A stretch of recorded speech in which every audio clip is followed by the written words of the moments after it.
Welcome back to World Insight. Now, at the top of the program, we said it was a new year, and as such, the first day of 2009 also marked 30 years of diplomatic relations for China and the United States. On that day also, the Houston Chronicle published an article by former U.S. President George H.W. Bush.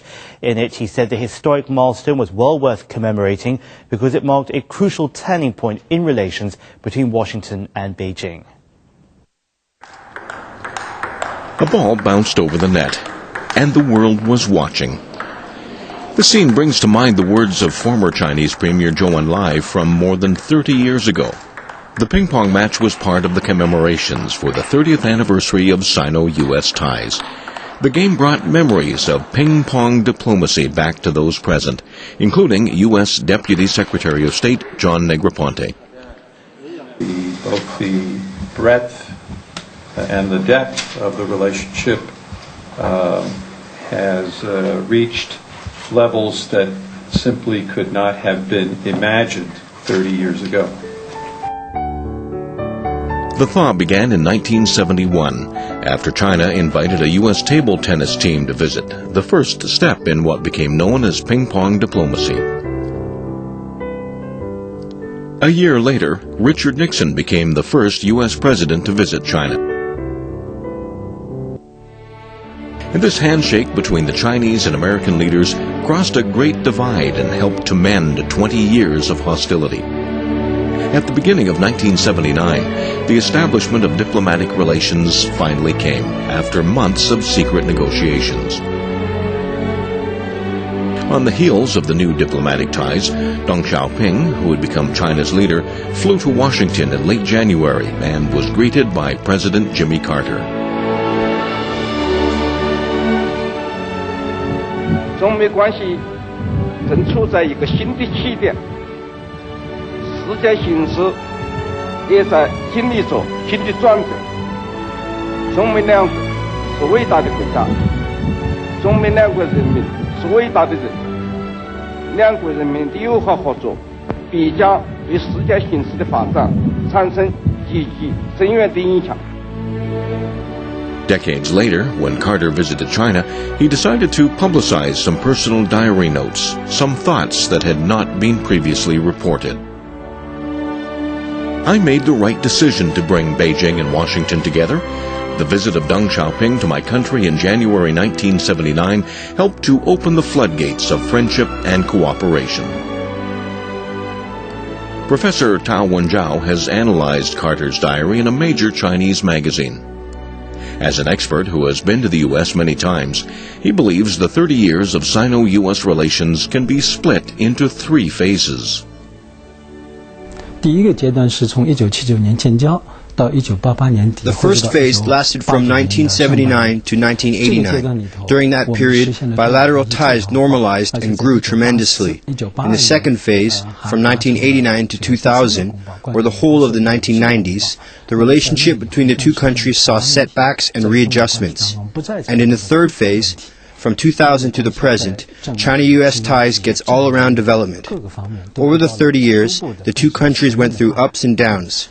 The most serious strain came with China's political disturbance in 1989, at the beginning of the second phase. After the 1989 incident, there have been several troublesome matters which plagued Sino-U.S. ties. In 1995, Taiwan leader Lee Teng-hui made a private visit to the U.S. In 1999, the Chinese embassy in Belgrade was bombed by NATO. And in 2001, a U.S. spy plane crashed into a Chinese fighter over the sea near South China's Hainan Island. 从1972年尼克松来访华，中美打开中美关系。 The setbacks in Sino-U.S. ties have deeper political undertones.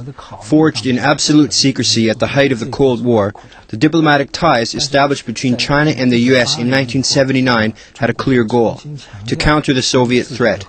But in the late 1980s and early 1990s, the world underwent a great transformation when the Soviet Union collapsed, and the strategic foundation of China-U.S. ties had changed. So, the two countries needed to readjust the focus of their relations. Positive signs came when former Chinese President Jiang Zemin visited the U.S. in 1997. In 1999, a consensus was reached between the two countries, which is conducive to China's entry into the World Trade Organization. For China still must complete its WTO accession negotiations. 1 year later, the U.S. Congress declared China its most favored trading nation. Despite the difficulties and setbacks in the 1990s, the overall trend in bilateral ties has been positive. During last year's Beijing Olympic Games, U.S. President George W. Bush was a spectator during the men's basketball game between China and the U.S. Sitting next to him was Chinese Foreign Minister Yang Jiechi. 两国关系这些年来取得发展，我想一个呢就是定位。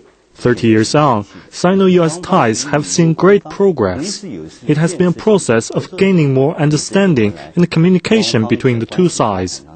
And the past 8 years has been the longest period of peaceful development in bilateral ties. There are now more than 60 dialogue and cooperation mechanisms between the two countries, in particular the Strategic Economic Dialogue and the Strategic Dialogue. But it's the level of economic interdependence that has become most striking. The two-way trade volume has surged from $2.4 billion in 1979 to more than $300 billion in 2007, an increase of over 120 times. Facing the global financial crisis, the biggest challenge going forward will not be political so much as economic. In the past, our relationship has been mostly focused on bilateral issues, and those will remain important.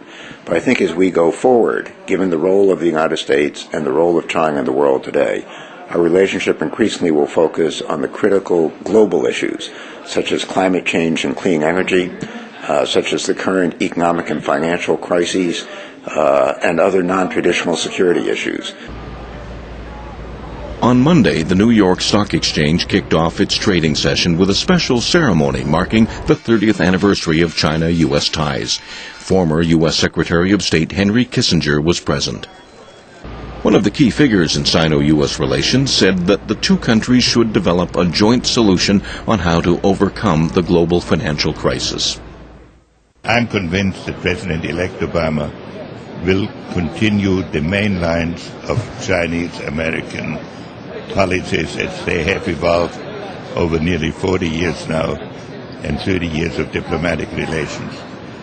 And I am very hopeful that President Obama and President Hu Jintao will take this relationship to a new and even more intense level. In 1979, the New Year bell ended decades of political estrangement between the two countries. 30 years have flown by. Now it's time for the world's largest developed country and developing country to stand together and take on new challenges.